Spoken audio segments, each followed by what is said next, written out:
Tyrannid transportation experts. Sarge glared out the window at the massive bulk of way station Alimentum Primaris. When he'd started the meeting it had been a speck of light floating next to a marble-sized gas giant, but over the last hour it had grown into something that looked like a sort of jagged spinning top, and now it was a looming pile of Gothic architecture studded with hangars, umbilicals, and a few massive docking arms. At this distance it looked a lot like a hive that had been lifted into space, which was rather disturbing since, after a lot of arguing between the captain, Old Bill, and the dock master, the occurrence border had twisted to be perpendicular to the station. Sarge half expected to see people dropping out of the windows and falling into space. After a few more seconds of pointless glowering, Sarge turned back to face the 5 men sitting around the briefing room's table and the comm terminal connected to the medbay and engineering. No one was paying him much attention. The 3 adepts were clustered around a data slate displaying information about the station. The captain and his harried-looking quartermaster were arguing about cargo value again. Hannah had wandered off to deal with some crisis half an hour ago, and the docks terminal had lost its vid feed after someone spilled bodily fluids on it. There wasn't really much point in prolonging the meeting. Everything had already been decided, and this was just a simple shopping trip, not a combat mission. Still though, Sarge felt an obscure urge to lay the entire plan down one last time. Just for the record. Just in case the rampant paranoia that had seized his team's imaginations was actually correct, and this was all going to fall apart into the worst mess since the Siege of Terror. Sarge slapped the table with his palm, winced as the sound shot through his still aching head, and cleared his throat. Okay, one last time, from the top. A representative of the local government began Sarge, only to be interrupted by one of the adepts. It's not actually a government paresi, explained the elderly diplomacy adept. It's a triumvirate of the Administratum, Astra Telepathica, and Shipmasters Union, which has split all aspects of running the station into separate jurisdictions, and operates each according to their own organization's internal rules. We are meeting with a representative of the Astra Telepathica first, due to the ruling of 245.M39, that incoming information takes priority over. Sarge cleared his throat, and made the universal gesture for get on with it. Yes, you don't actually care, I know, but you must understand that they'll find it tremendously insulting if you refer to them as a government. Sarge acknowledged the adept's point with an annoyed little wave. That's why you're coming along, to do most of the talking, while Jim and I wait until it's time to talk shop. The elderly diplomat let out a little frustrated sigh and leaned back in his seat. Sarge watched him for a few seconds, then continued his briefing. As I was saying, we'll meet the representative, and he'll take us up to talk about sending a message to the scythes, getting a replacement astropath, and requisitioning parts for the cells and medical aid for Gravis. There was a brief pause as Sarge mentally reviewed his chore list one last time before continuing. Now, I'm going to be making it clear that this is all on inquisitorial authority, so there shouldn't be much resistance, but since we are going to be staying here for a while, I'd rather not make any enemies by being too heavy-handed with our demands. The adepts all nodded in agreement, but the captain snorted in disgust. Sarge turned to face him and his nervous quartermaster. Which is why we will be acquiring fuel and all the mundane replacement parts for the ship the normal way, unless you fall short, that is. The captain made a sour face. It's not right for us to have to pay out of our own budget when we are operating openly like this. The Administratum's entire bloody purpose is to furnish us with whatever supplies we need. He grumbled. Sarge just stared at the ex-Navy officer until the man leaned back in his chair and assumed a more business-like tone. Assuming fair market value, the captain paused and shot a glare at the quartermaster, who winced. We picked up enough cargo during our tour of the border worlds to cover everything we need. Good, said Sarge, and turned to the xenologist adept. That just leaves the more exotic parts Tink and Theo say they need for the cells, which you've assured me will not be in stock, especially if it's the Inquisition asking. The xenologist held the data slate up between himself and Sarge like a shield. The only reason that some of the things on this list aren't class 5 forbidden xenotech is because the Mechanicus has formally denied their existence. Sarge rubbed his aching head. Thank you for that reminder, but we really do need those parts. Luckily, Nubby says he paused as everyone in the room groaned, then started again. Nubby says he knows a guy. So he, Tink, and Amy are going to go do some trading of their own. The quartermaster hesitantly raised his hand.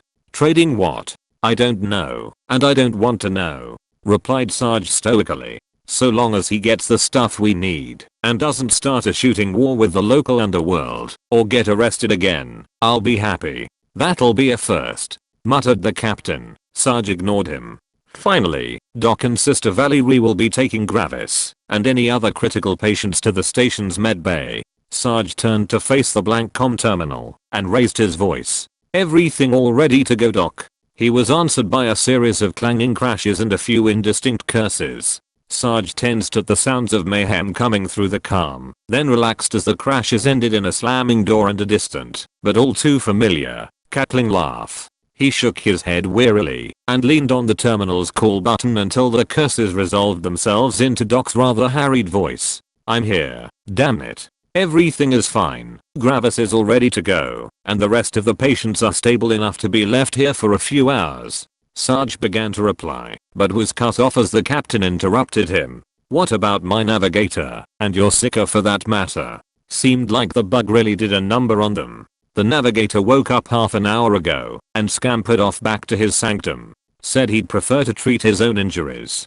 replied Doc, raising his voice a little. Sarge barely made out someone in the background muttering about the ungrateful damned mutant, but didn't comment on it as Doc continued. As for Fumbles, I got his scrapes and bruises patched up, but I'm not sure if he suffered any mental damage from whatever the zoanthrope did. I'd like to have the locals take a look at him, but Nubby sprang him. Sarge sighed. Right, I'll have a chat with him after this. He closed the comm connection and dialed in a new contact code. While the terminal chimed, he turned back to the rest of the room. I think that covers everything, so if there aren't any questions. The quartermaster began to raise his hand, but the captain pulled it back down. Then we'll all meet in Bay 38A in. Sarge faced the terminal as the channel opened. Eat a bill. Almost got the docking sorted. It'll be about 20. There was a horrible crunching sound, and somewhere in the background a pressurization alarm started to wail.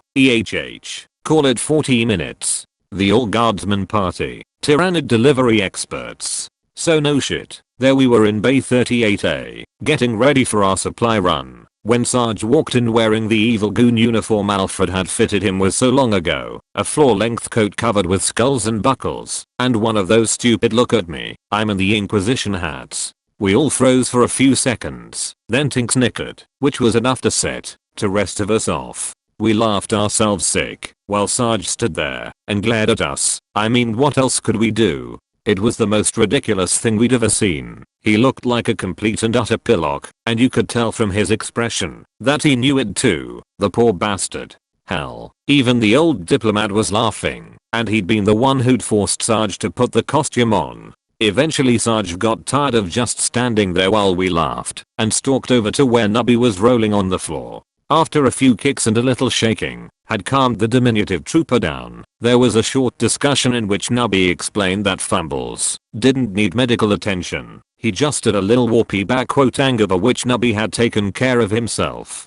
Sarge reminded Nubby what would happened if he'd given the sicker narcotics again, and the greasy little trooper hastily explained that he'd just given Fumbles a few tingers of guard strong Racaf, you know, the sort you eat with a spoon, because it can't really be poured, and sent the sicker off to have a lie down while the stuff kicked in. Upon further inquiry, it was revealed that tingers did not mean spoonfuls or cups, and that Fumbles' resting place was one of the large crates on Nubby's team's cargo pallet. Sarge guessed it was the crate that was vibrating.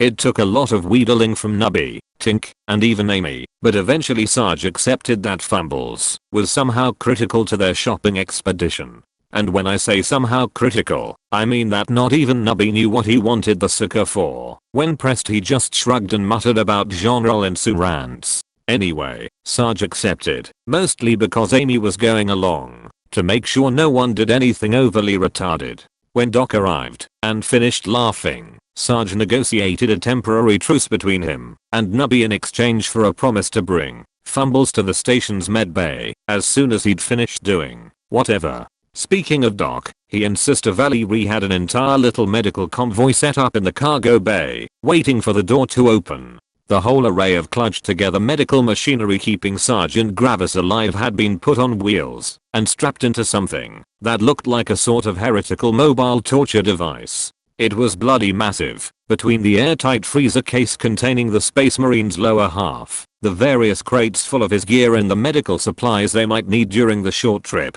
and the generator which kept everything powered, the whole thing weighed more than some tanks. It took 3 cargo servitors just to push it, and a pair of Valerie's minions to keep everything running, while she sat there and handled each new medical emergency that Iran had bioweapon threw at her. After Doc had wandered back over to his girlfriend, Tink pointed out that, really, the medic should been thanking them for keeping fumbles away from that huge pile of delicate machinery. Everyone else quietly agreed. Now a clever observer, or at least one capable of counting to 6, might wonder where Twitch was in this frenzy of preparation, especially since his relentless paranoia was half the reason that we were putting combat mission levels of prep into a simple shopping trip. To put it simply, the demolitions trooper hadn't been invited aboard the station and was holed up in a closet. This wasn't because he'd been having one of his moments and had threatened to destroy the entire station before whatever horrors it held devoured us all, at least not entirely. It was because we decided that we'd be damned if we were going to leave that bug unsupervised and then come back to find out that it had escaped or been stolen or turned into a reality devouring portal to the warp. Since Sarge still held that leaving our semi-captive TAU scientist in charge of our other Xenos prisoner was a horrendously stupid idea, and Twitch was the only member of the squad that didn't have a critical role in the shopping trip, he'd been put on guard duty. Twitch being Twitch, he'd accepted his mission, but decided that Sarge's orders to just sit in the cells and watch the Zoanthrope were inadequate. They left the rest of the ship exposed to infiltration. Initially Twitch had ran around the ship putting trip mines on every airlock he could find, but that led to a rather heated argument with Hannah. Eventually, with Jim's help as a mediator, a compromise was reached, and Twitch traded his mines for 50 servo skulls with det packs strapped to them. Of course, the one problem with this arrangement, aside from the obvious, was that Twitch lacked any way to control the skulls. Luckily, he knew someone who could, and probably had nothing better to do. So that's why Twitch, covered with detonators, was perched on a stool in a small,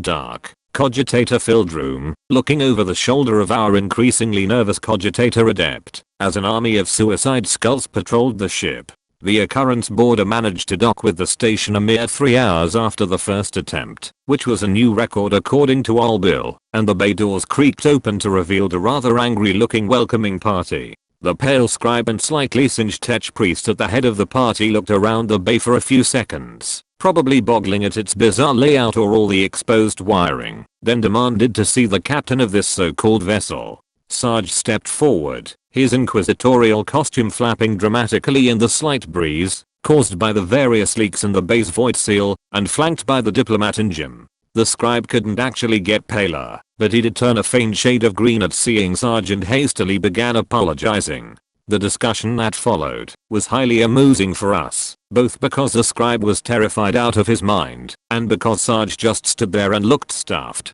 After he waved the diplomat and Jim forward, he spent the whole time doing an impression of an especially grumpy exhibit in a wax museum. The only member of the welcoming party that wasn't unnerved by this was the damaged tech priest, but Jim chirped something in binary at his fellow cogboy, and the priest wandered off without saying a word. Between his terror and the fact that his only ally had just abandoned him, the scribe was putty in our diplomacy adept's hands. All the little fees and fines concerning our docking were waived, the station security troopers were dismissed, and after one look at Sergeant Gravis, Doc's medical convoy was rushed off to the station's main med bay. Sarge, Jim, and the diplomat were led out of the bay by the scribe, bypassing the scanner-filled checkpoint that separated the docking bay from the rest of the station. The rest of us followed a conspicuously slow security guard to a side door, which he sort of accidentally held open, while picking up a bag of money that must have fallen out of his pocket. Our various trips through the station went smoothly, for the most part, but left us all feeling a little nervous.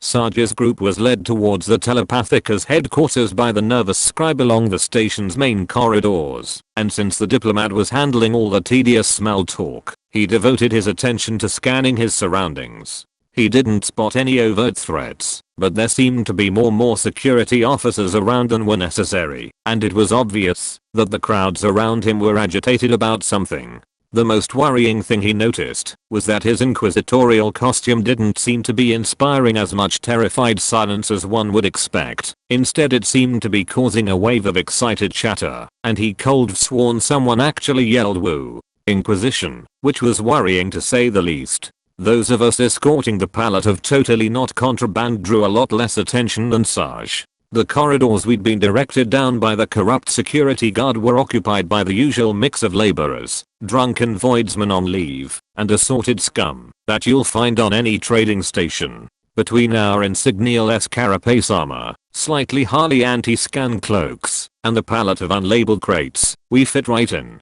Nubby led the way, consulting a data slot with directions to reach the guy whom he knew, while Amy rather grumpily pushed the pallet, and Tink lounged on Fumble's box and played with his drone controller. The techie had deskulled and stealthed Spot 2.0 at the first opportunity, and was happily inspecting the station's infrastructure using the drone's sophisticated scanners, and, occasionally, its cutting tools. Amy ignored his wanton destruction of station property in the name of science, but thumped him when he started ramming servo skulls out of the air for kicks. Fumbles just sat in his box, radiating jittery excitement, and hoping there was going to be a bathroom break soon.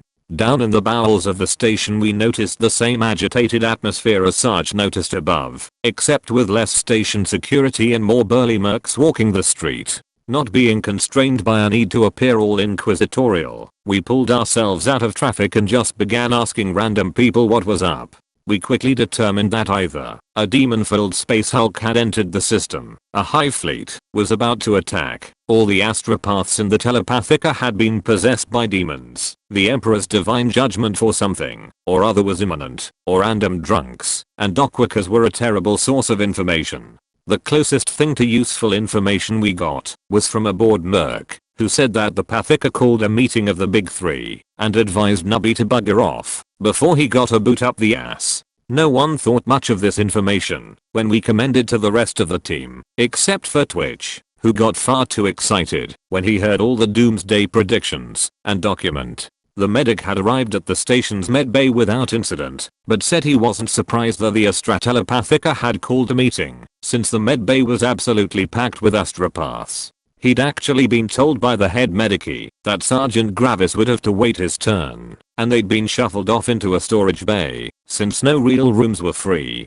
Sister Valerie was not pleased with this treatment, but Doc was looking on the bright side and began looting antidotes and other medical supplies with the sort of enthusiasm one would usually expect from Nubby. Since a whole pile of injured astropaths is generally considered to be a bad sign when visiting a space station, Sarge made slightly grumpier faces at the old diplomat until he got the hint and started asking the scribe pointed, but still very diplomatic, questions. Unfortunately, the scribe just fell back on the chain of command and promised his boss would fill us in. When Sarge entered the headquarters of the local branch of the Astra Telepathica, the first thing he noticed was the blood. In his professional opinion, the density and pattern were more akin to what you'd find in a field aid station as opposed to an ambush site. This was not a very useful observation, but he still felt rather proud. It was definitely the sort of thing an inquisitorial agent was supposed to notice. The scribe led Sarge and his team through the bloody lobby, down some slightly less gory hallways, and finally to a blood-free meeting room occupied by what Sarge initially assumed was a transcription servitor.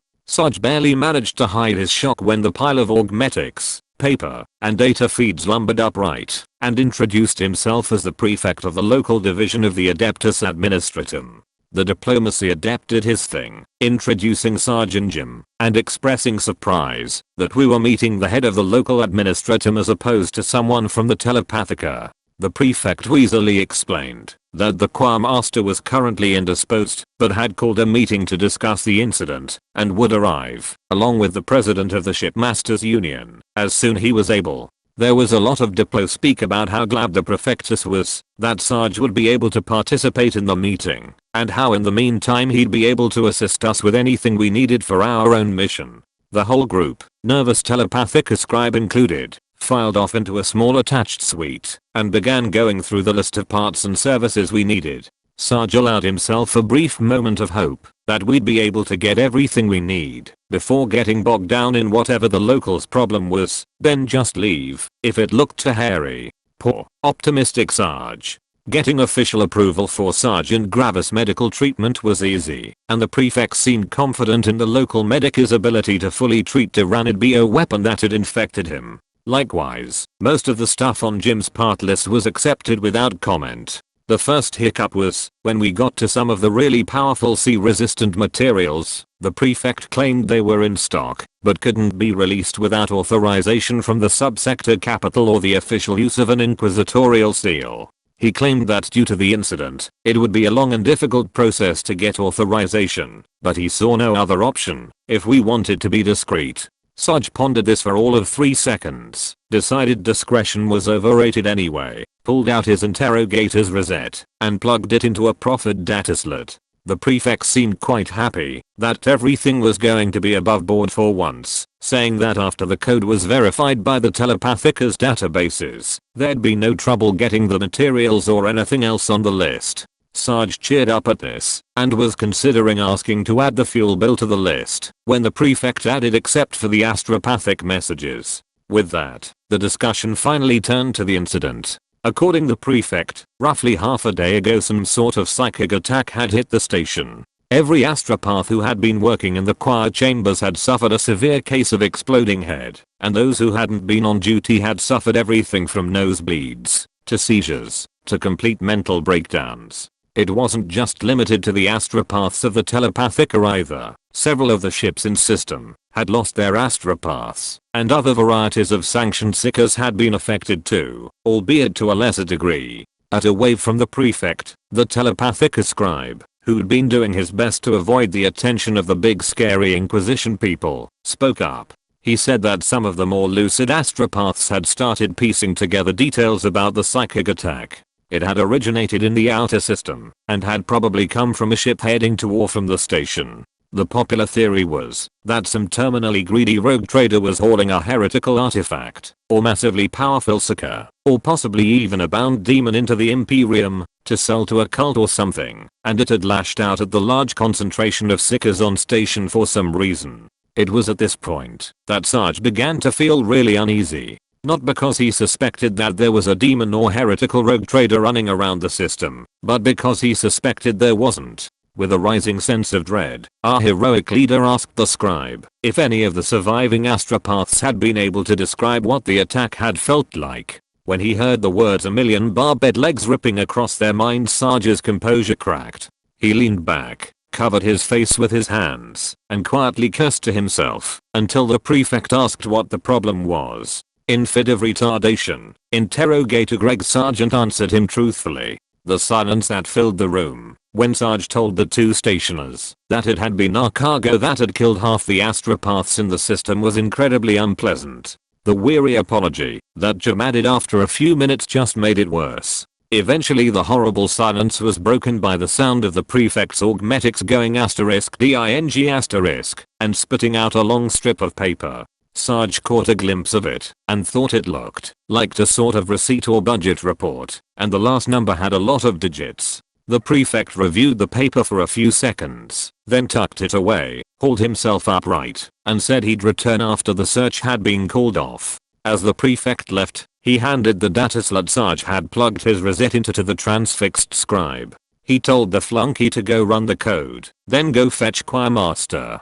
Hopefully the knowledge that the whole thing was going to be an official inquisitorial incident instead of a cloak and dagger charade would keep the man calm. When the 2 stationers had left the suite, the old diplomacy adept pulled out a small device which emitted a sort of low buzzing sound and rounded on Sergeant Jim. The lecture Sergeant Jim got was scathing and brought back painful childhood memories involving unfinished homework assignments and failed tests. It started with the importance of never admitting fault and maintaining at least the appearance of competence, and then shifted into a general lecture on how to react to a diplomatic crisis. Sarge bore the lecture stoically, automatically standing at attention and adopting the blank expression employed by NCOs across the galaxy. His only movement during the whole thing was to put his combed on mute when the rest of us figured out what was going on and started snickering. Jim just turned his ears off after the first minute. After what felt to Sarge like half a millennium, the old diplomat's lecture concluded with a bitter comment about how, on top of everything else, the scribe had run into the Quartermaster on his way to verify our identity.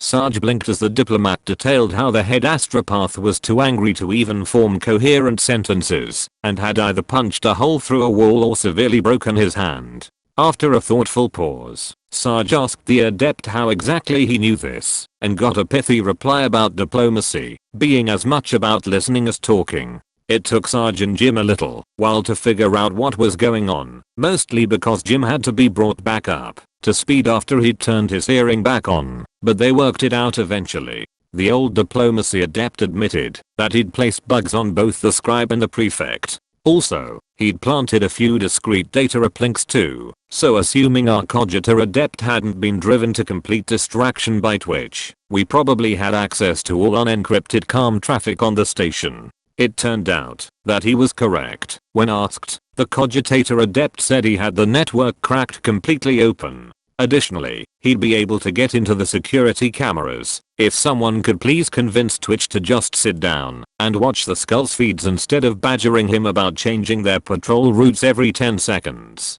Sarge, who was somewhat grumpy about not being informed of all the spy stuff beforehand, told Twitch to sit down and shut up, and demanded to be kept up to date on what the prefect and Quartermaster were doing. So Sarge sat there listening to reports, learning that the Quartermaster had taken the scribe's dataslet and had gone off to verifying our inquisitorial credentials personally, and the prefect was still in the process of standing down the station's defenders with the aid of the recently arrived president of the Shipmasters Union. Meanwhile, Doc had finished looting everything of value from the storage bay that Gravis had been shuffled into and had taken over the Space Marines treatment, while Sister Valerie went to have a word with the station's head medici about how long the wait had been. Doc made her promise not to start a fight or refer to the wounded astropaths as warp-tainted mutants. Back on the occurrence border, Twitch had grumpily followed Sarge's order and was watching as the cogitator adept began pulling in vid feeds from the station. Soon every screen in the room was filled, either by a feed from the station or one from the Suicide Skulls, and for a brief moment Twitch felt like he'd become a god. Between the vid feeds from the station and the ones from his Suicide Skulls, he could see everything.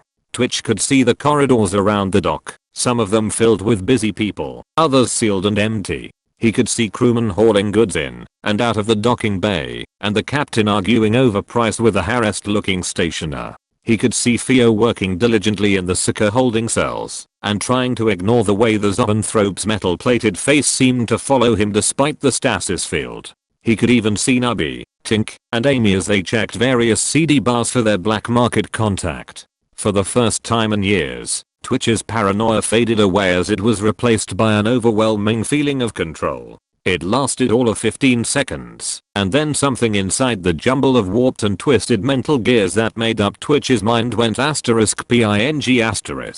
Twitch reeled as his mind automatically began cataloging every single suspicious object, which is to say every man, woman, child, animal, servitor, and over large barrel on the station. He wound up sprinting from the room, leaving the confused, but relieved, cogitator adept to monitor everything in peace, while he went to go put as many explosives as possible between himself and the horrible mass of potential threats that was the station's population. A few minutes later, the rest of us were informed by the cogitator adept that Twitch had begun booby trapping every locked door, air vent, and maintenance hatch in the docking bay. We decided that, all in all, it was better just to let him do it and warn the stationers to only use the main entrance. While Twitch, Doc, and Sarge did their respective things, the rest of us finally reached the last stop on our tour of just about every shitty bar in the station.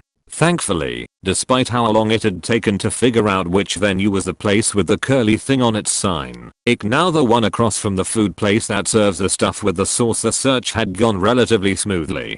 Smoothly in this case meaning that no one asked to inspect our boxes. Nubby was never caught with his hand in someone's pocket. Tink kept his mouth shut the whole time and didn't trip any alarms while poking around with his drone. Nobody saw fumbles when we let him out to use the bathroom or found out that what happened to said bathroom had anything to do with us, and Amy only lightly pummeled the bouncer who'd referred to her as sister and later admitted that the man probably hadn't meant it as a comment about her hair. We found the guy who Nubby knew at the back of the bar, sitting on an extra high stool. Amy, who was a markswoman after all, didn't even blink at the realization our black market contact was a rattling, but Tink did a double take. As Nubby sidled up to the minuscule marketeer, Tink eyed the pair and asked, with his usual lack of tact, if there was some sort of height limit on being a thieving bastard. Thankfully, the half dozen other rattlings in the bar were too focused on Nubby to notice the comment. Amy told Tink to stick with the pallet and try to keep his mouth shut, and watched as Nubby did his thing. Now, Nubby's heritage had been a matter of much speculation back in the Guard. Not in the sense of who his parents were, because even he admitted figuring that out was a lost cause, but as to what horrible combination of human, abhuman, farm animal, and possibly Gretchen genetics had produced such a unique individual. Determining what to put the trooper's species down as had been a trial for several Munitoran clerks, and eventually the issue had to be sorted out by the commissar. He'd decided that, for lack of any better fit, and because the Generian 99th was not officially a mixed species unit, Nubby was human. He'd even issued the disgusting little trooper an official card saying so, just to avoid the discussion coming up again. The point is that Nubby, much to the relief of the entire race, was not a rattling. Despite, or possibly because of, this, Nubby had always gotten on very well with the little buggers, and this case was no exception. After a bit of amiable chatter, the marketeer and a few of his half-pint bodyguards led us off to a discreet warehouse to talk business. At the door all of us, except for Nubby, who they were understandably reluctant to frisk, were subjected to a very thorough security check. Our anti-scan cloaks, knives, Lars pistols, holdout weapons, and the homemade shock stick which Tink insisted on calling his power wrench, were temporarily put aside, and we were each asked to supply a little bit of blood. They put the blood into some sort of scanner, which they claimed was checking to see if we were suckers, genostealers, polymorphine users, or anything else which might compromise the deal. We passed of course, and were allowed to keep our beds, electronics, and even our weapons, since Nubby was a known factor. Also, because the warehouse was monitored by a dozen remote-controlled Lars turrets. Once inside the black market warehouse, which looked exactly like a normal one, except for the large number of armed men in the front office and fact that every single crate was labeled excessively mundane things, we got down to business. At Nubby's signal, we started by opening a few of our crates of recreational materials and military surplus to convey that we were rather serious, and then handed over our shopping list. The change in the marketeer's demeanor as he reached the more esoteric items on our list was remarkable. He went from stereotypical jovial rattling to serious and slightly nervous businessman in seconds, and ordered his retinue and the warehouse's workers out. Once the room was clear, what had to be the most vicious bout of haggling in the history of the Imperium started.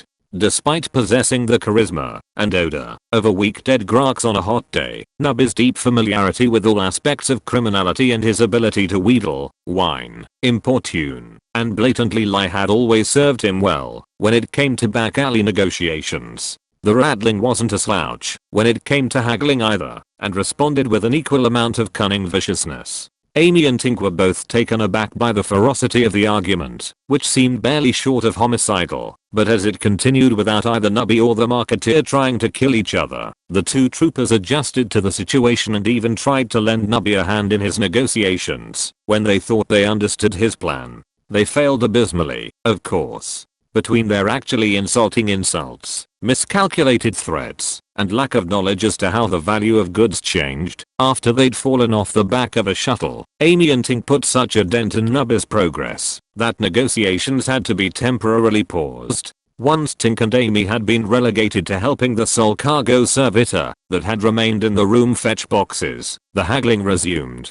Crate after crate of narcotics, dubiously acquired valuables, and those well-made and untraceable small arms the Inquisition issues were exchanged for Xenos-made circuits, tools, and materials. At first it seemed like our supply of illicit goods was going to run short before we had everything on Tink and Theo's list, but as the negotiations continued, the marketeer became more and more relaxed and generous with his exchanges. A careful observer might have noticed that the change in the Ratling's attitude seemed linked to how much time he spent within 20 meters of the cargo pallet, and how Nubby, Amy, and Tink tended to stay away from said pallet. This was, of course, what Nubby had wanted Fumbles for. They'd pulled this sort of con quite a few times, though usually not with Fumbles, was encased in a shipping crate, and hopped up on a downright unhealthy amount of stimulants. The Sicker wasn't directly messing with the marketeer's mind. That'd be too obvious to any observers as well as the marketeer himself when he walked out of range, and honestly we didn't trust Fumbles to do that sort of thing for any length of time without something exploding.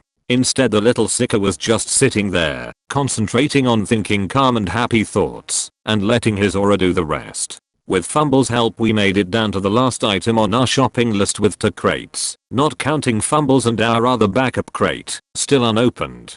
Unfortunately, that last item was a sticking point, not even under the effects of the feel-good aura, and with a big box of only slightly warp-tainted servitor control units up for offer, the Ratling refused to even admit he knew what Wraithbone was, much less part with a big ol' chunk of it. Nubby-eyed Tink, who implied via gesture that we really needed a piece of Wraithbone, despite the fact that he actually had no idea what Theo wanted it for. With a pained mutter about how he'd been intending to save it for his retirement, Nubby cracked open our last non-emergency crate. Amy swore, Tink let out a jealous sigh, and the marketeer's jaw dropped halfway to the floor as Nubby drew out a master-crafted power sword larger than he was, and bearing a crossed-size sigil on its crossguard. In the silence that followed, Nubby, teetering under the weight of the sword, asked the Ratling if he was sure he didn't have any Wraithbone in stock. Nearly a kilometer away, Sarge's NCO senses tingled, and he was seized by the feeling that something had just happened that he was going to be very angry about.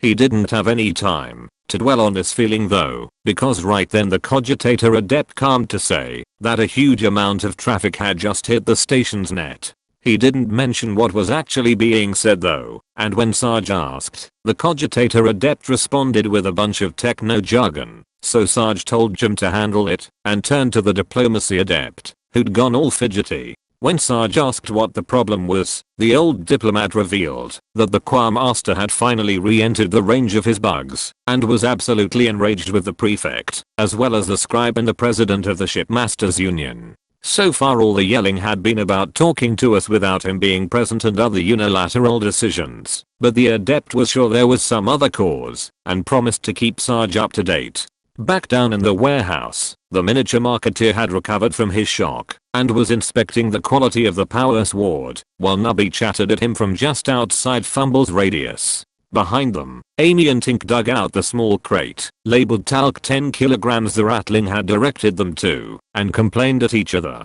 Amy was in the middle of telling Tink, who was too busy whining about how much he'd wanted to disassemble that sword to even pretended to listen, that Sarge was going to blame her for this, when she noticed the Ratling freeze. After a quick kick to his shin, Tink noticed too, checked the screen of his drone controller, and gave Amy a thumbs up. As Amy and Tink came over to see what the problem was, Nubby finally realized that the marketeer wasn't listening to his list of things he'd accept as change for Gravis power sword and the control units. Ick now, since they were obviously worth way more than a spooky chunk of rock. He sidled up to the frozen marketeer and tapped him on the shoulder. The Ratling spun around, still gripping the sword, and Nubby jumped back with a little scream as the movement triggered a very painful memory. This in turn set off the Ratling, who held the sword in front of him like a shield, and hastily began backing up and gibbering about needing to use the bathroom. We all watched as our black market contact ran out of the room and slammed the door behind him.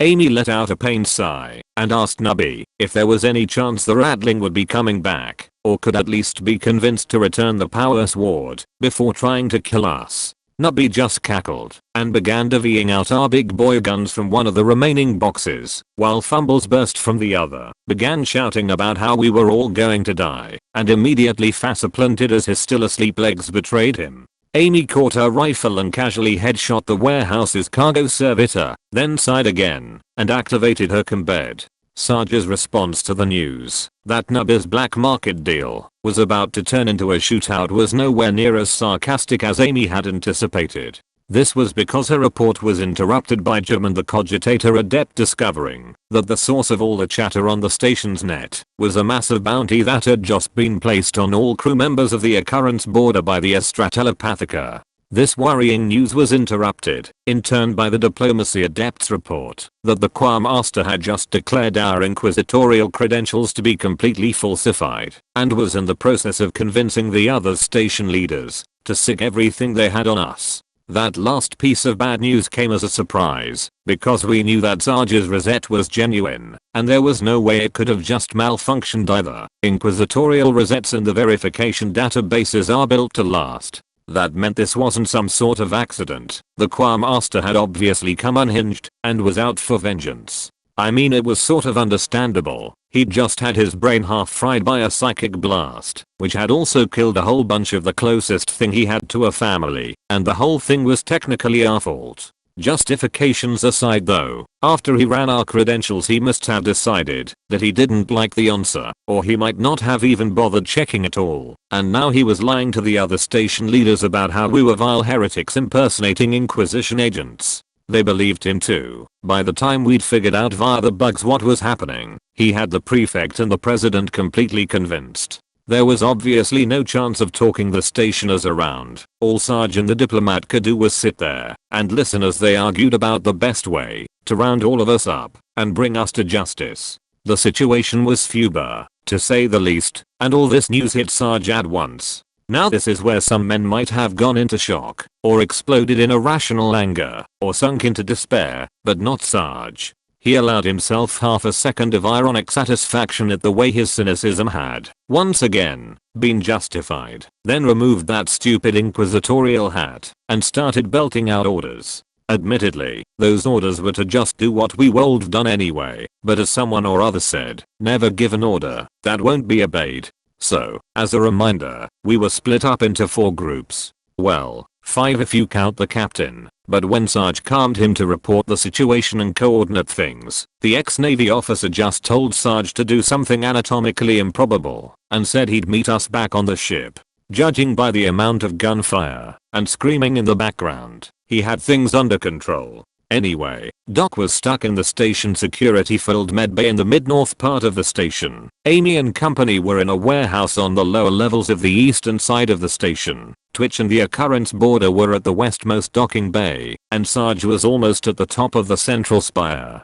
Our options were limited. We were split up, ass deep in increasingly hostile territory, and, in Sarge and Doc's cases, practically unarmed. We did have a ship full of armsmen, plus a few nearly functional lance batteries, but the stationers knew that, and were already deploying men in that direction. We were far too outnumbered, outgunned, and, though it pains me to admit it, ethical to start an all-out war. Plus, it's a bad idea to blow holes in a space station while you're still on it. They'd have to sit back and hold down the fort while we did our best impression of a bunch of catechins on their way back to base after a night on the town. It was time to fall back on that old guard classic: regroup, retreat, repeat. The plan, if you could call it that, called for Doc, who was exposed, surrounded, had no idea where Sister Valerie was, and still had his hands quite full with Gravis, to sit tight and hope that no one remembered which closet he'd been shuffled into. Amy, Tink, Nubby, and Fumbles would load up all the loot they could carry, as if they needed telling, make their way to the medbay to collect Doc, and then the whole group would head for the ship. While they traversed the station, Twitch, along with the suicide skulls, and any armsmen he could find, would keep the locals out of the docking bay and the occurrence border. As an afterthought, Sarge asked Twitch to try to keep things as non-lethal as possible, on the off chance that we'd have an opportunity to try and smooth things out. It'd be nice not to have a 4-digit body count to deal with. He may have given Amy a similar order, but some free-com interference, which sounded a lot like Nubby, and fumbles blowing on their beds, scrambled the message. Everyone except Doc liked the plan, but it did have one problem. It didn't cover how Sarge would get out of the Astra Telepathica headquarters. We pointed this out, and were told to shut up, do our jobs, and let Sarge take care of himself. The rest of us interpreted this as a clear sign that Sarge had no idea what he was going to do, but since we didn't have any suggestions more useful than sarcastic comments about handle it, we left him to it.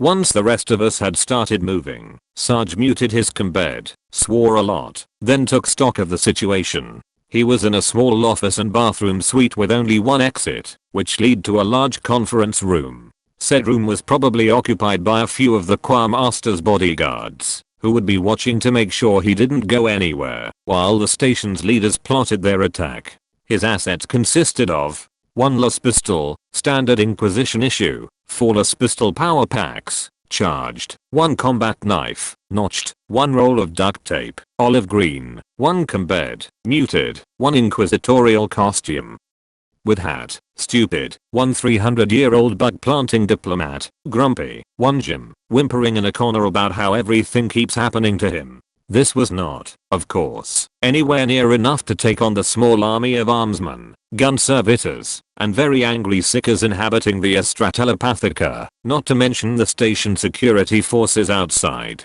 In fact, by Sarge's reckoning, it probably wasn't even enough to take the 6 to 8 bodyguards that the Quartermaster had brought with him, but the diplomacy adept disagreed. The aging diplomat drew an ornate Las pistol from his robes and suggested taking the station's leadership hostage while they were still only a few rooms away. When Sarge just stared at him, he explained that with sufficient leverage it'd be easy to reopen negotiations and smooth everything over.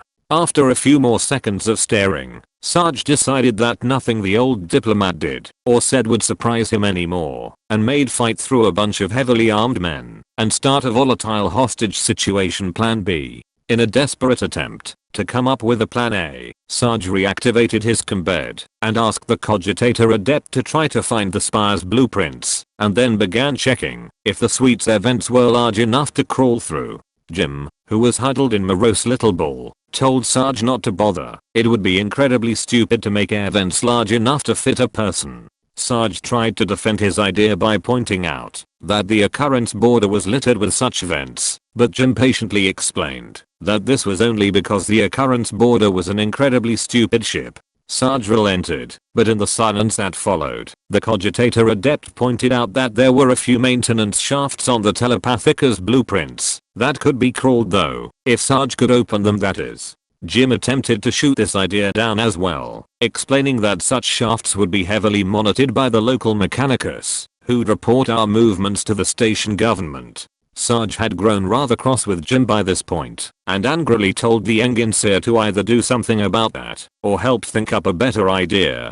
Jim went quiet at that, then got really thoughtful look, and went over, and jacked himself into the suite's calm terminal. He didn't respond when asked what he was doing, so Sarge assumed it was something important, and decided to focus on keeping the suite secure, until Jim finished whatever it was. Way down in the black market warehouse, Amy and Tink put the finishing touches on the cargo pallet. Said pallet looked nothing like the one that had left the occurrence border. For one thing, it was much fuller than it used to be. The stack of crates on it was nearly 3 meters tall, and they were held in place by dozens of straps and tarps. Because this was far more weight than the pallet could handle, or anyone wanted to push around, a few grav plates had been scrounged from the warehouse by Nubby, and more or less randomly slapped on.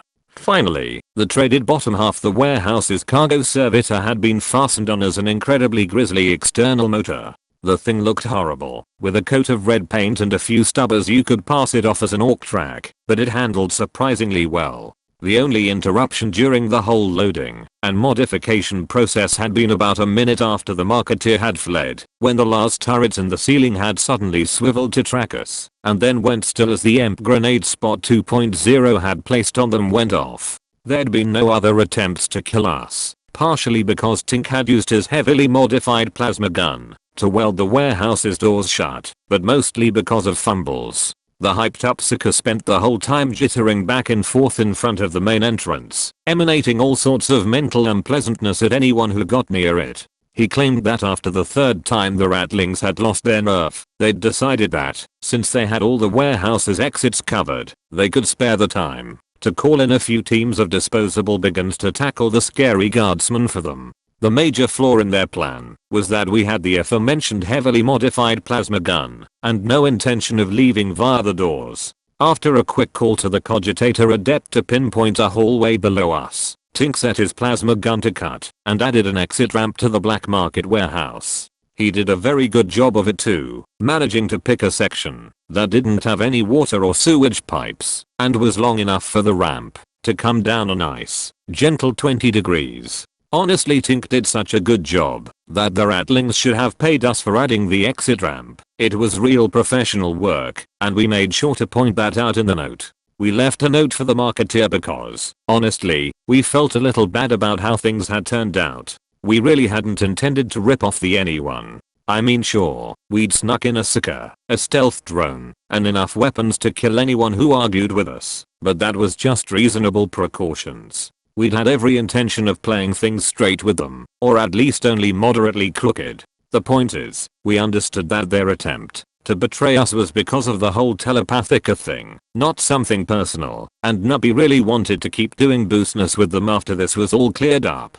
So while Tink worked, Nubby put together a little note explaining how there were no hard feelings, and that we were only taking a reasonable 73% trying Tarkalus penalty. It should be noted that this rather precise percentage wasn't some arcane black market custom, it was just the amount of stuff we were able to fit onto the pallet. Anyway, the penalty took the form of few of the things that Jim had been intending to get from the administratum, plus a few of our own crates. At Amy's insistence, these did not include the damned, literally in this case, servitor control units or any of the other stuff Nubby had kept in the Cogtain crater room. Those could be someone else's problem. When Tink was finished, we taped the note to what was left of the cargo servitor, gathered up fumbles and got the hell out of there. Our trip through the station was shockingly swift, stealthy, and professional. At least for certain values of stealthy and professional, but there's no debating the swift part, or the shocking for that matter.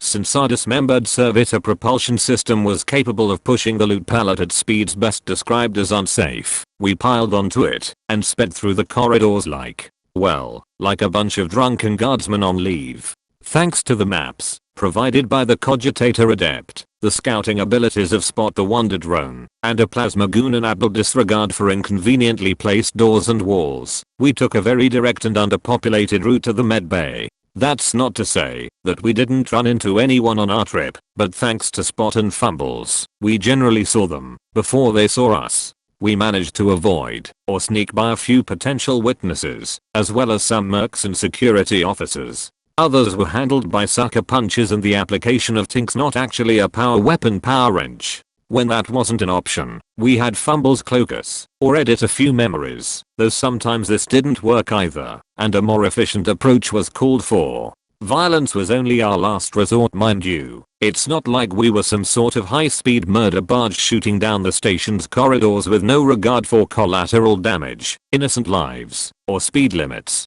At least not most of the time. Anyway, if you disregard maimings, psychic trauma, property damage, and other little things like that, our expedition was practically bloodless. Which is to say that there were definitely under 10 deaths, and most of those were mercs and bounty hunters, and everyone knows they don't really count. Oh, and the maintenance worker that got ran over by the loot pallet really should have known to look both ways before entering such a long and obstruction-free corridor, and had probably been drunk anyway. Despite the incredible speed of the loot pallet, we reached the medbay considerably behind station security. This was hardly surprising though, they'd had several teams guarding the place, since it was currently home to half the station's surviving astropaths. Luckily, Doc was a big boy who could look after himself, and he had kept the rest of us up to date on his situation while we traveled. Doc's initial situation had been about as bad as Sarge's. The stationers knew he was in the med bay, he had nothing but his sidearm, and there was no way he could get Gravis out without being noticed.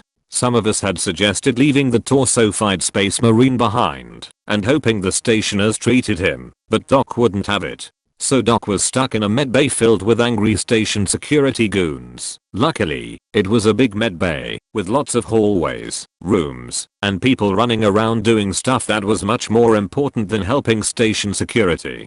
Doc was fairly confident it would take a while for them to find him, especially since he'd plastered the storage room's door with biohazard and quarantine stickers. Really the only problem Doc had with his situation was that Sister Valerie still hadn't come back. He wasn't too worried, since anyone who attacked a sister hospitaler in the middle of a packed medical facility would suddenly find themselves in the middle of lynch mob. It was still a bad situation though. She really needed to be in the loop on the whole. The head of the local telepathica is nuts, so we are leaving thing.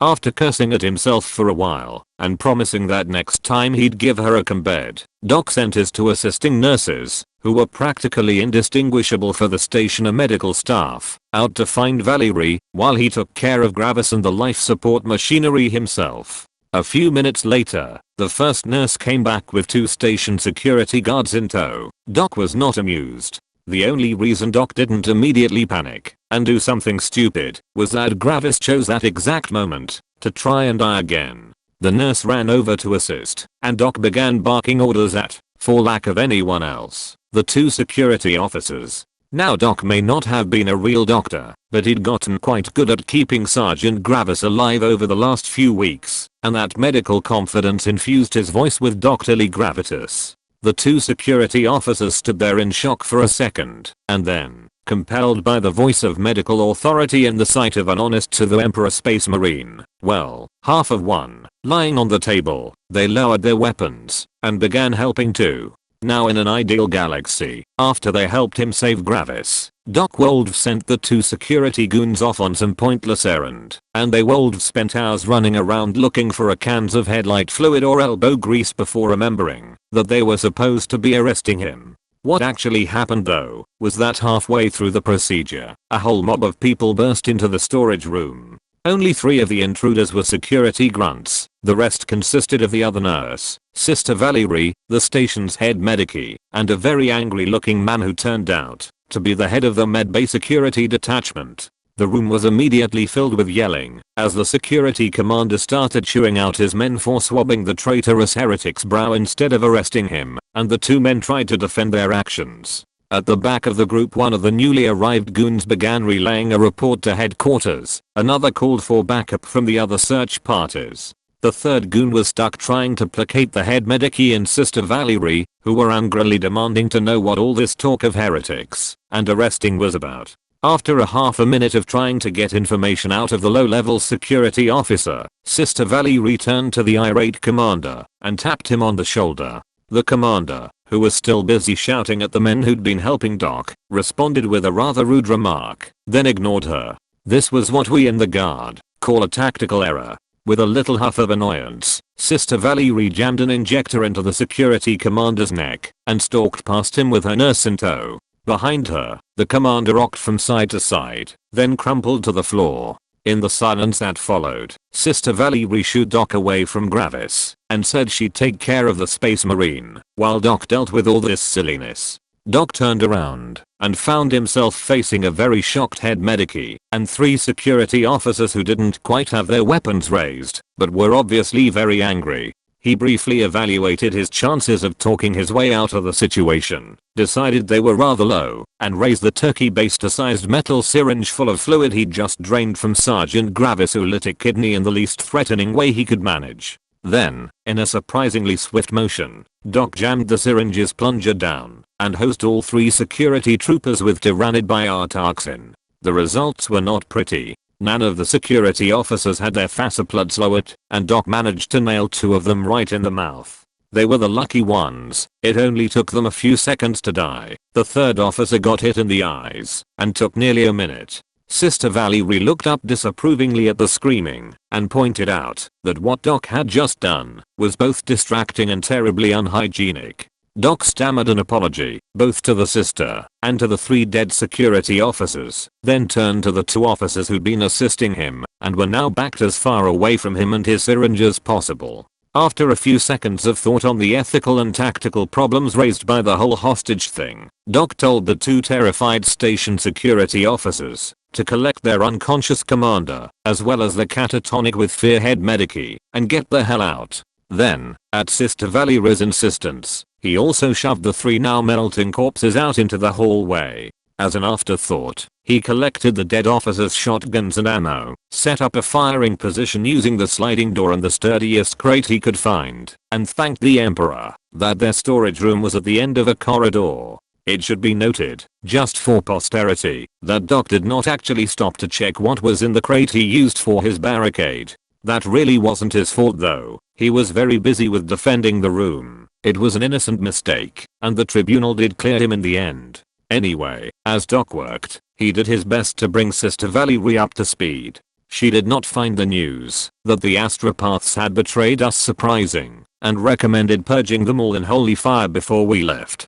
Doc made that agreeing, but non-committal sound which comes naturally to all boyfriends, and skipped ahead to the part where they needed to pack everything back up and hold out until backup arrived. Since by this point the security reinforcement had arrived and needed to be continually discouraged from advancing down the corridor, Doc was put on barricade duty, while Sister Valerie and her minions handled the packing and keeping Gravis alive. For the most part, between his entrenched position, the natural kill zone, and his large supply of shotgun ammo, Doc didn't have that much trouble holding off station security. In fact, it wasn't even what you could really call holding off. It was mostly a matter of popping a shot off whenever someone peeked around the corner at the end of the hallway and shooting down the odd servo skull. The security officers that had been guarding the medbay weren't die-hard soldiers. They were just a police force, and their willingness to die gloriously for their station was rather lacking.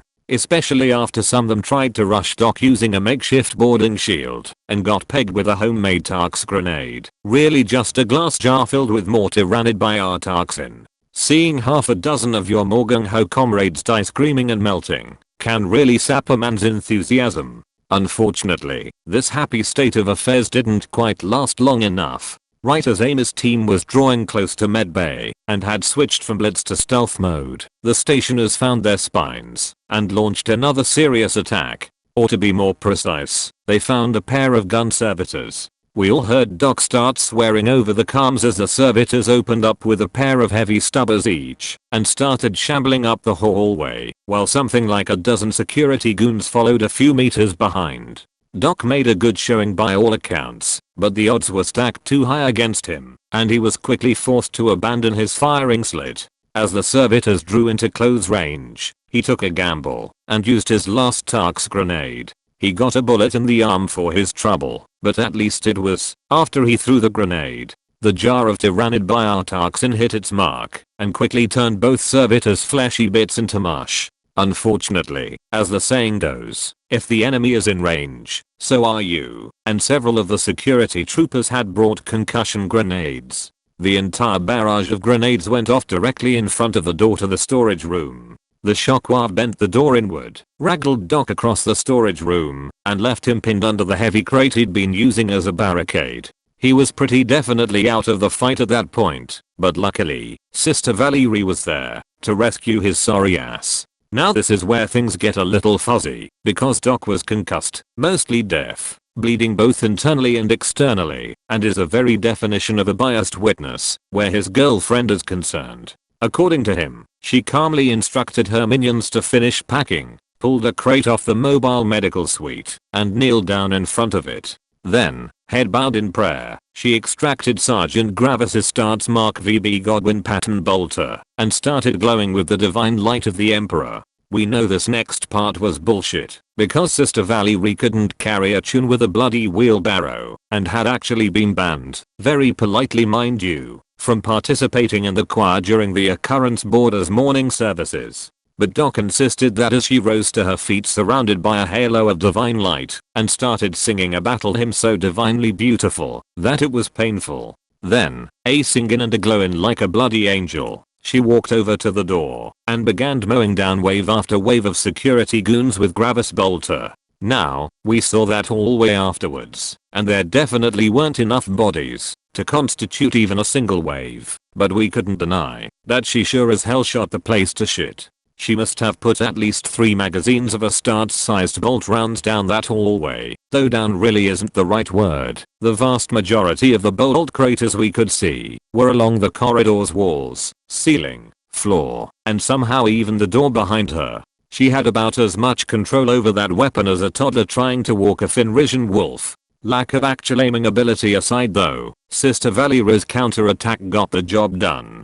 The sight of a tall blonde bombshell incoherently screaming a sororitas battle hymn and firing what amounted to a fully automatic rocket launcher with all the accuracy and discipline of an enraged orc was more than the station security troopers could handle. They ran for it, and when she kept shooting, they ran some more. If the medbay hadn't already been evacuated by the head medic, it would have been a lethal stampede. But as it was, the whole thing was just comical. The retreat ended with the whole cowardly lot sitting in the lobby, yelling at each other, and trying to explain the situation to their superiors and the newly arrived reinforcement. By this point those of us who'd been in the warehouse had navigated into an unoccupied maintenance corridor adjacent to the lobby, and were performing recon using Spot 2.0 and fumbles. Seeing the idiots run out like there was a bloodthirster on their heels struck us hilarious, and it got even better when they told the reinforcement what had happened. In their terrified little minds, Doc had grown into some sort of nerd-like mega cultist.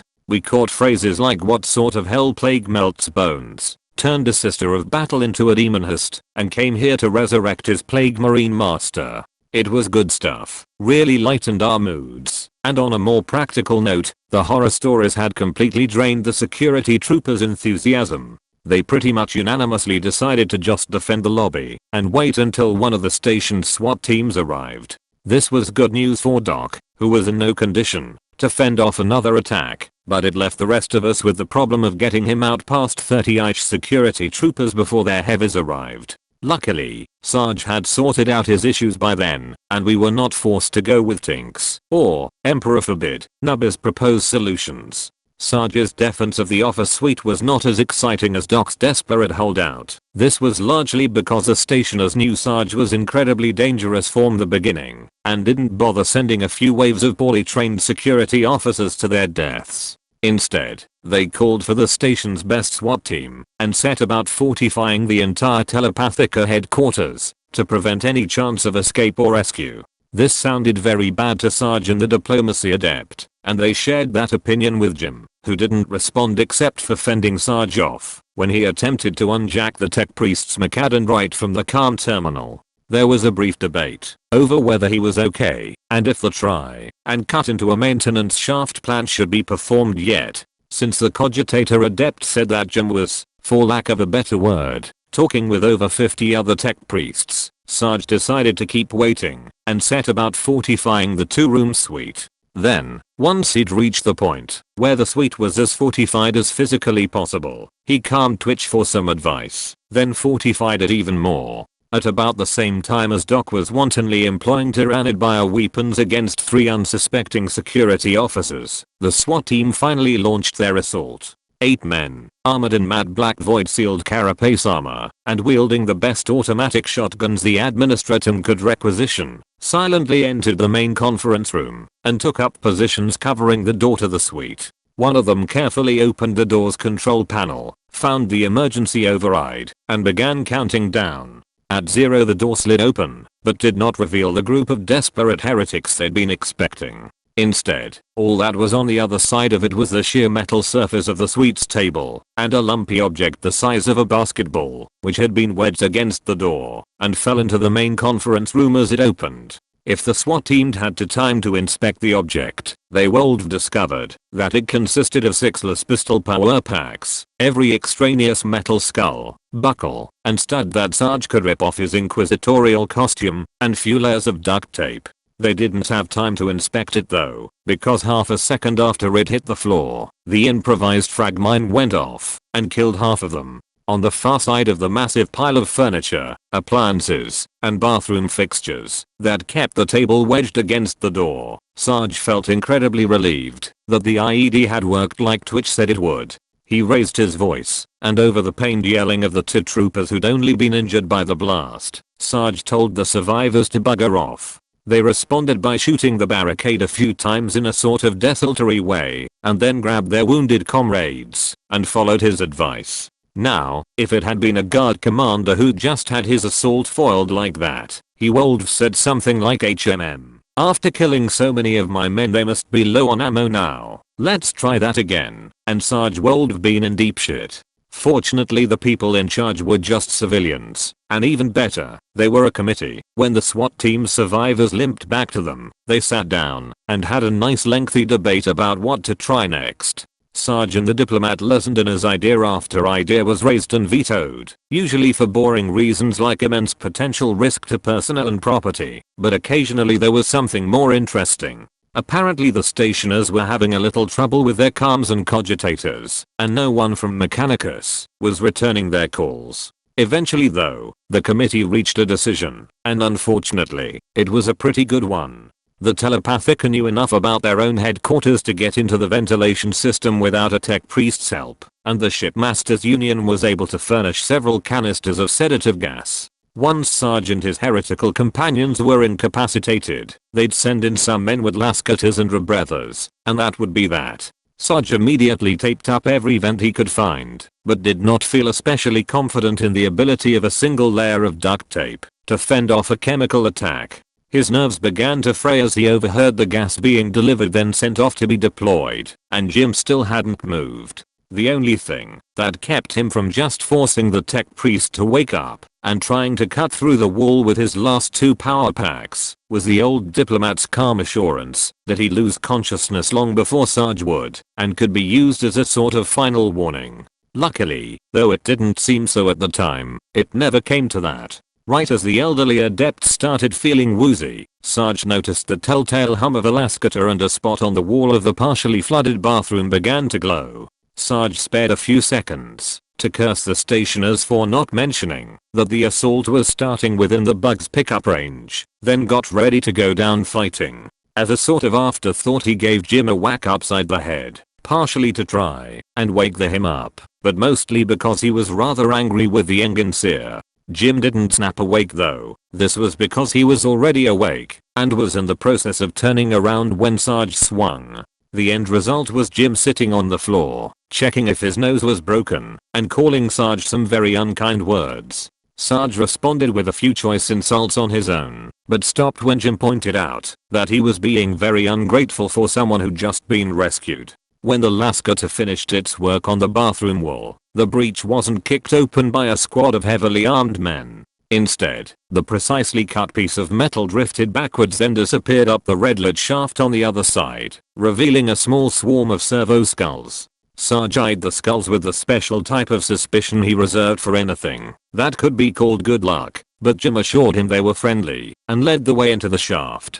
As the Enginseer entered, the skulls swarmed around him and carefully lowered him down the shaft. Sarge noted that none of them had stuck around to lower him, hefted the woozy adept under an arm, and slowly began descending the ladder at the back of the shaft. Up above him, a few skulls began welding the shaft closed again. After a very long and slow climb, Sarge found himself in what was obviously a Mechanicus shrine, and flinched as he realized that he was surrounded on every side by tech priests. The cogboys didn't seem hostile though, so Sarge just stood still and tried not to look like someone who endorsed tech heresy in his subordinates. After a few seconds of motionlessness, Sarge noticed that none of the tech priests were actually looking at him, and followed their gazes to where Jim was chirping in binary at what had to be the local magus.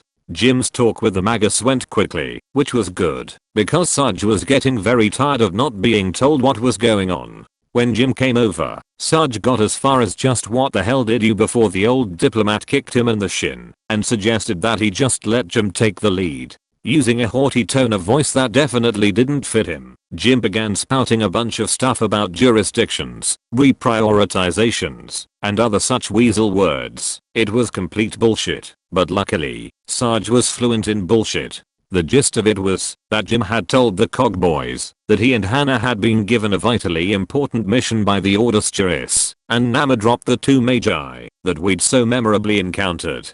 This was, of course, a very creative interpretation of being told, go gain experience in the Inquisition, and we'll recruit you into the Order if you survive, and Sarge took a small amount of pride in how much a cynical lying bastard Jim had become. The local tech priests couldn't directly assist with Jim's mission without knowing what it was, or being given some sort of authorization from higher up, but they could definitely help him return to his ship. Furthermore, if he made sure it didn't threaten the station, they could make sure that said ship would be able to leave the system without being attacked. This was great news, but Sarge couldn't help but notice that only Jim and Hannah's escape and safety were mentioned, and pointed that out. Jim actually smiled a bit at that, and explained that the Cog Boys had no interest in us at all, unless we did something to significantly damage the station. They wouldn't help us, but they wouldn't help the stationers either, and they wouldn't do anything to stop us from following Jim on his very safe trip back to the occurrence border through the station's maintenance corridors. In the end, Sarge sent the diplomacy adept off with Jim, but didn't go with them, because the dock situation was heating up, and Twitch was handling things just fine by himself. As they headed off, one of the tech priests grudgingly showed Sarge to the nearest public corridor, then slammed the door behind him. Sarge was now standing in a sparsely populated public corridor, wearing a ragged inquisitorial costume and a evil goon uniform, which drew the eye better than a neon sign. Remembering the whole massive bounty on his head and station-wide arrest order thing, he ducked into the first unlocked door he could find, which luckily turned out to be a public restroom. He immediately stripped down to his skivvies and shoved the gaudy clothing into the nearest bin, then calmed the cogitator adept and set to work getting a less conspicuous costume. While he waited in the moderately filthy public restroom, Sarge listened to reports from the rest of us and slowly formulated the most cunning of plans. A few minutes later, at about the same time as Doc was getting rescued by his girlfriend, a small-time merc, who'd accepted a contract to remove an annoying drunk from a public restroom, opened the door and got one hell of a surprise. Sarge was very gentle by his standards, so the merc would probably live, though he probably wouldn't ever look at a toilet the same way again. Attired in a bad-fitting, not to mention rather damp and smelly, merc uniform, and wielding a shoddily made stationer shotgun, Sarge stepped out into the public corridor and started jogging. A short distance away, 24 mercenaries and bounty hunters entered a small dingy bar and looked around for the man that, according to car messages they'd all received, had a lucrative contract for them. Now, it's been said by just about everyone who's Sarge that in the entire history of the Imperium there's been no one so inherently a sergeant as him. He was born for it, destined for it. It was if the Emperor reached down and said, this guy, right here, he's going to be biggest, baddest, most sergeanty guy ever, and nothing can ever change that. He just sort exuded sergeantness, and anyone with a drop of military blood in their veins noticed it immediately. Well, as Sarge entered that bar full of mercs, he turned that aura up to 11. Sarge came through the bar door looking, despite his slovenly uniform, like he'd just stepped off recruiting poster, and every man in that bar, including the bartender, came to attention. Sarge surveyed them for a few seconds, then announced that he knew where the heretic bounties were hiding, and that station security was too chicken shit to handle them. He'd called them here because they were toughest, meanest, nastiest men on the station, and if they followed him into this fight, they'd also be the richest. Then Sarge turned on his heel and marched back out of the bar. The mercs, bounty hunters, and assorted scum in the bar all shared a look, then stampeded after him. A short while later, Sarge and his small mercenary army shoved their way into the medbay lobby and demanded to speak to the commanding officer. Unfortunately, the security commander, who turned out to be the guy Sister Valerie had tranquilized, was a bit less credulous than the mercs had been. He demanded to know who Sarge was, and no, Sarge is not a name, it was a rank. What's your name, merc? What outfit he was from, and why he was there? Sarge, who knew from experience that claiming to be sergeant would result in a fair bit of wasted time, discreetly checked the name on his ill-fitting jacket and announced that he was Sergeant Kelly. The men behind him were Kelly's heroes, and they were there to get rich or die trying. It took Sarge a bit of arguing to convince the security commander to let him launch an attack instead of just waiting for the station's second best SWAT team, but he managed. It helped a lot that, despite the fact that the commander hadn't heard of any outfit called Kelly's Heroes, the databases at Security HQ had. It turned out that it was an accredited mercenary company, which was in good standing with the Administratum, Telepathica and Shipmasters Union, and it just happened to specialize in dealing with heretics. Imagine that. Anyway, Sarge convinced the man to let him lead an assault on Doc's position, which meant that he had a nice excuse to get up on a table and start giving a loud, impressive, and rather overlong heroic speech. Every man in the lobby turned their attention Sarge as he stomped back and forth, talking about bravery and valor, and all sorts of other heroic bullshit. No one noticed as a young man in a rumpled circus jacket cycled through the lobby's front door, around the edge of the audience, and into the hallway, which everyone was supposed to be watching. They also completely failed to notice Spot 2.0 zipping in and out of the room, but since Spot was invisible this was far less of an achievement. As Sarge's speech began to run uncomfortably long and the audience started to fidget, he received confirmation that everything was ready. He banged the table with a flagpole that he'd gotten from somewhere or other and launched into the final, get everyone pumped up, part of the speech. Everyone's attention was neatly recaptured, which was good, because while they might have missed the large blurry shape that entering the from hallway, it would have been hard not to notice when it turned into fumbles, and the medical convoy and all the potted plants in the room with it. Luckily, after that little stumble, the convoy faded again, and no one noticed as it moved to the far corner of the lobby, where the wall was glowing slightly. Sarge's speech ended with a final bellow of charge, and every man in the room, both the mercs and the security officers, surged towards the hallway that led to the now empty storage room. Sarge didn't go with them though. As soon as they turned, he covered his eyes and bolted for the lobby's door. Up on the ceiling, Spot pulled a few pieces of string that had been run through the rings of a dozen flash and smoke grenades, and right as Sarge hit the doors, the lobby exploded into light and smoke. In the confusion, which quickly grew deadly as nearly 50 armed men panicked, no one noticed a section of wall collapsing, or the large blurry shape going through it. Sarge stumbled through the lobby doors, feeling rather proud of how well that had worked out, and nearly collided with 8 men in matte black armor. He froze for a second, resisted the urge to raise his shotgun, and told them that a bunch of heretics disguised as mercenaries had just attacked the security forces. The leader of the SWAT team swore and led his men through the doors. Sarge waited until the last one had gone through, then sprinted like hell. As he reached the end of the hallway, a side door slid open to reveal Amy, and somewhere behind him someone yelled, "Hey you." Something stung Sarge in the side as he ran the last few meters to the door, and Amy responded by leaning out and neatly putting a bolt of plasma through the offending SWAT trooper's helmet. Then both of them were through the door.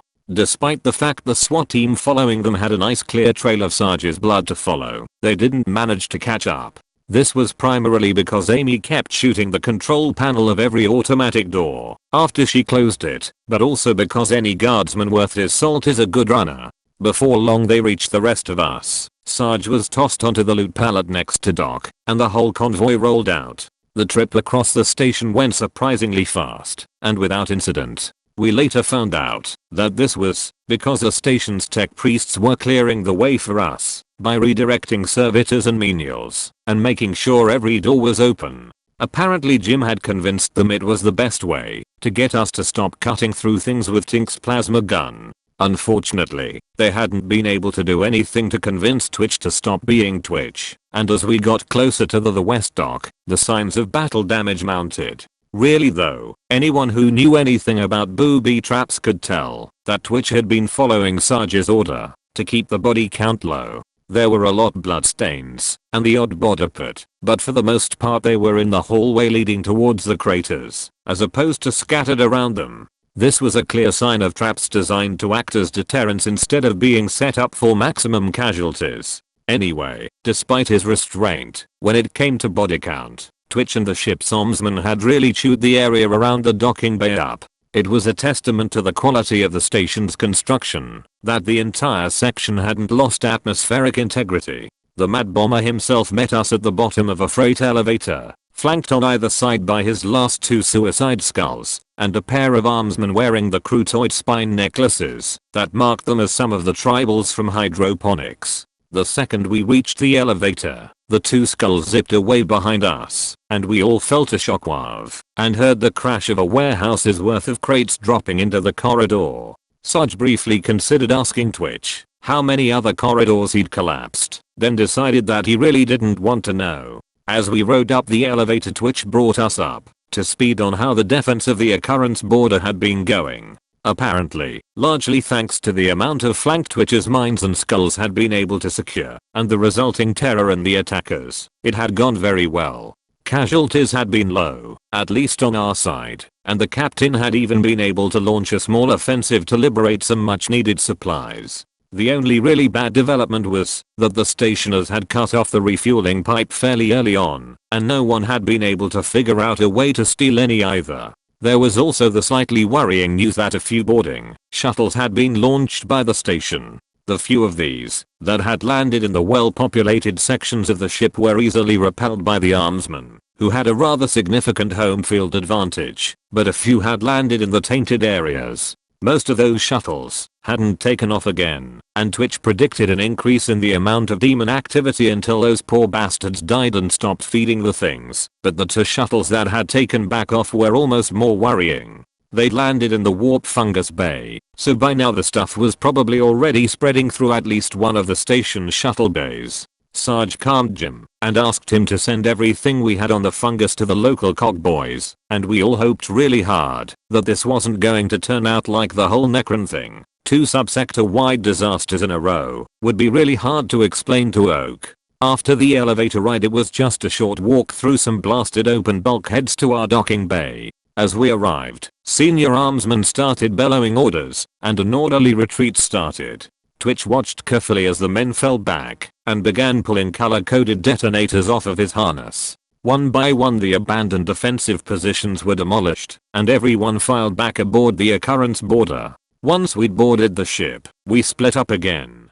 Doc hobbled off with the medical convoy to get Gravis back into his old bed and either help out with the wounded or get himself treated. The loot pallet was taken down to the Sika holding cells, though Nubby, Fumbles, and several boxes fell off along the way, leaving Amy to help Tink, Theo, and Jim with all the unpacking. Twitch wandered off with his 2 tribal bodyguards to see about securing the entrances to the tainted areas. Finally Sarge, who wasn't quite wounded enough to be able to justify escape to the medbay, trudged up to the bridge to see how our escape was going. Along with its usual staff of interchangeable officers, the bridge was occupied old diplomat, Hannah, and the captain, and the quartermaster. Sarge was struck by how calm the bridge was. He'd expected it to be as chaotic as it had been after first capturing the damned Zoanthrope, but the most exciting thing happening was an argument between the captain and his quartermaster about the technical definition of piracy. Sarge noted that the captain was nearly covered with blood, which couldn't have been his given that he was still standing, and the quartermaster's augmetic arm had gone missing, and made a note to ask them how their escape from the station had gone. When Hannah noticed Sarge's arrival, she cut off her discussion with the diplomacy adept, marched over to him, and launched into an angry lecture about how he kept getting Jim into trouble. Sarge bore this with his usual stoicism, at least until the tech priestess yelled at him for doing his stupid servitor impression and kicked him in the shin. As Sarge hopped around and cursed at her, Hannah stalked off the bridge, and the diplomacy adept took her place. After he finished laughing at Sarge's expense, the old diplomat brought Sarge update. Hannah had explained the Mechanicus neutrality to the captain, which is why the bridge wasn't in a panic. The occurrence border was headed out of the system, but since the tech priests on the station, as well as every ship in the system, were preventing the use of any anti-ship weapons, there was no need to rush. Sarge, though this was a dangerously optimistic viewpoint, but didn't feel like arguing with Captain, and anyway, it meant that Tink and the rest would have more time to repair the Sika containment cells. Sarge was about to leave the bridge to see about having the buckshot removed from his side and changing into uniform that fit and didn't smell of urine when the communication officer called him over. The station was broadcasting a message, unencrypted and addressed to him by name of the heretical false interrogator Greg Sargent, which turned out to be a vid from the station's leaders. Or more precisely, it was a vid from the choir master. The other two leaders mostly sat in the background and looked scared, and you couldn't really call it a message either. It turned out to be nearly 20 straight minutes of wide-eyed ranting and death threats, which went from frightening, to amusing, to tedious, then briefly back to amusing, when the enraged astropath managed to break a blood vessel in his eye, and had to be taken away to calm down. Unfortunately, the vid resumed after that, and the choir master shifted from pointless screaming to promises of vengeance. Among many other things, he vowed that every choir from Ultima to Terra would hear of our crimes, which struck Sarge as a very petty and stupid form of vengeance. It'd cause immense annoyance in the short term, but it would ensure that Inquisition found out and get everything sorted out that much quicker. Eventually, as the choir master amped back up into ranting again, Sarge got bored. He told the communications officer to just send a copy to the adepts, and declined when asked if he wanted to send a reply. Then, with a wave at the captain and a promise to come up and help plan the route when the ship reached safe warp distance, Sarge left. A few hours and a much needed nap later, Sarge headed down to the Seeker holding cells and found them empty, just of people though. The zoanthrope was exactly he'd left it, thank the Emperor. Sarge flipped the bug off out of habit and checked the room down the hallway that had become Tink, Theo, and Jim had claimed as their break and nap room. He found the three nerds, accompanied by Hannah, sitting around a screen, watching their usual vile TAU vids. Sarge eyed Hannah warily, but the cog girl did not seem inclined to violence at present, so he advanced into the room and prodded Tink. At first the techie refused to answer questions, but after Sarge threatened to break the vid player, he became a bit more helpful. Tink confirmed that everything in the cells was working fine. They hadn't had the raw materials to just rebuild the cells like they'd wanted, but Nubby had gotten all the crucial repair parts. Everything should hold together fine for at least 2 weeks of warp travel, which was more than enough time to reach a less crazy Imperial outpost. Sarge recalled that cause of that craziness and asked what the odds were of another astropath killing psychic explode thingy. He got a lot of technobabble, which he assumed meant we're not really sure why that happened, but it probably won't happen again. His curiosity sated, Sarge turned to leave the room, but paused as something on the vid caught his eye. It was a fat man, wearing what Sarge recognized, thanks to some unwanted training on the subject, as floral printed TAU formal robes. As the animated figure jibbered in TAU speak, Sarge realized that he was looking at some bizarre caricature of ex-Inquisitor Lars Weebu, and with dawning sense of horror he realized what was going to come next. There was a blast of shrill music, followed by a few lines of text which Sarge hesitantly translated as Super Desertugu Visa action heroes, and the scene changed to a group of 6 characters wearing TAU flak armor. Sarge's eye scanned the horrible big-eyed characters for the telltales he knew would be there. There was the Red Cross on one, the bandoliers of explosives on another, and then there was the half-sized character with his Sikarobe-wearing sidekick. At the back of the group he spotted a character with chevrons, who looked far grumpier and grayer than seemed appropriate, and finally there was, well, it had the oversized plasma gun, and the goggles, and the drone, so it had to be but. Tink, why is your character female? The techie froze, and slowly looked up at Sarge. Jim snickered. AHHWL, YYUC. Stammered Tink. Theo, seeing that Tink was having trouble, decided to help. That actually just happened. Last week they were fighting the dread White Shinajiza, and she cast a spell wick. Forget I asked. Thanks for watching. Subscribe, you be whole.